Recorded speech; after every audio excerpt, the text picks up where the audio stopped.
Alright, in this video clip I'm going to show you how to take a complicated looking polynomial, and if you happen to be given one root, now remember root is an x-intercept. If this were equal to 0, it would be a solution to the equation. If you're given one root, you can find all the other ones using a process called synthetic division. Now let me kind of line this out for you. In a different video we'll go through the details of synthetic division. In this one I want you to see the application of it. Okay. So I'm going to take 2. This number 2, I know, is one of my solutions, one of my roots. So I'm going to write 2 out here. Now instead of worrying about all the variables, I'm just going to worry about the constants, the coefficients that are in front of them. I'm going to draw a little chart here, and in this chart I'm going to place all of the coefficients in order. Now be careful. You know there's a 1 in front of this. And we happen to have our polynomial in descending order, meaning I have x cubed, then x squared, then x to the first, and so on. If one of those terms were missing, so for example, let's say there wasn't a 22x right here, I'd have to put a 0 in its place. I have to have a placeholder there. But in this case, I've got them all there. So I'm going to put 1, -5, -22, and 56. All right, now, to do synthetic division, what I'm going to do is I'm going to take the first number that I have and I'm going to drop it down. And now the process goes like this.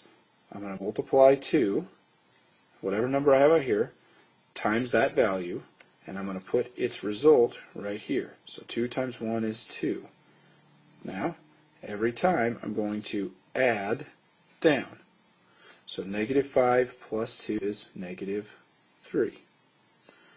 Now I'm going to take 2 times -3. I'm going to replace its solution right there. 2 times -3 is -6. And -22 plus -6 is -28. And now I'm going to repeat the process one more time. I'm going to take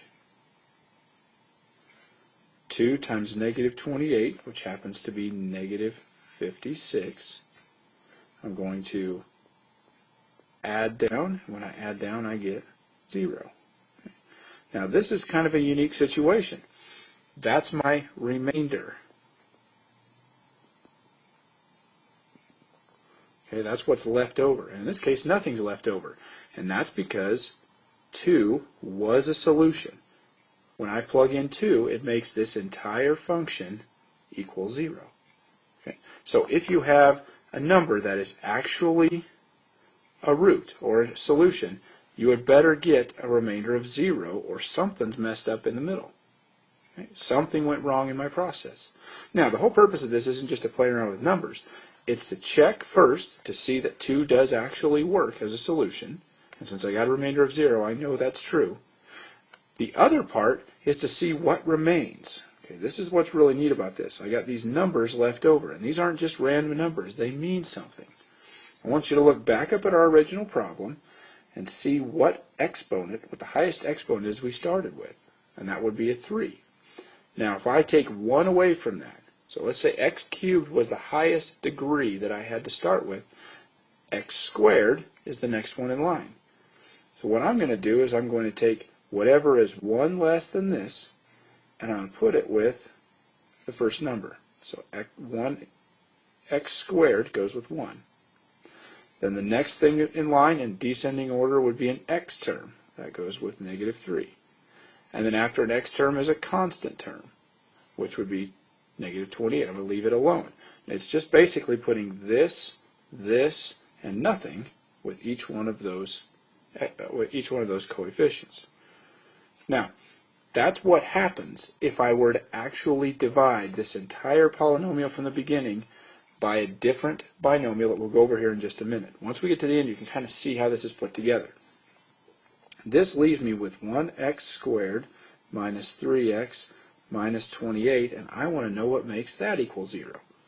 So I'm going to do what I know how to do best, and that's factor. It's something that's relatively small I can work with.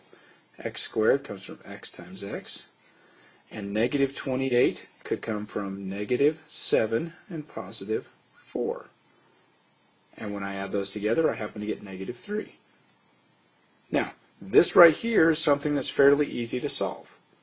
What I'm going to do is take you back a step and remind you what was there at the very beginning. What did we say what our first answer was that we were given?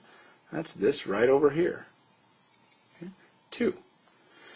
If 2 is a solution, then that means x minus 2 must have been a factor. And you might be saying, what? Hold on, back up. Where'd you get that from? Let's take a look at why this would be. We want all the values that are going to make this stuff equal 0. So what can I plug in here that makes that stuff right there equal 0? That would be a 7. What about right here? That's a negative 4. Oops. Let me erase that for you. That's a negative 4. What about right here? Oh, that's a positive 2. Oh, wait, hold on. That's exactly what we were told was one of the solutions to start with. So this all fits together. I didn't have to figure this part out. That was already given to me. I just wanted to show you how it fits in with the big picture. So I have used synthetic division to basically take a big polynomial and work it down into something that I could handle kind of with my older, more primitive methods. And then I factor all that out and I find that this big polynomial at the beginning could have been broken down into these 3 little groupings. And each grouping has its own unique solution. My solutions are x equals 2, 7, and negative 4. I already knew the 2 from the start, but I'm still going to write anyway that I know that that's one of the solutions.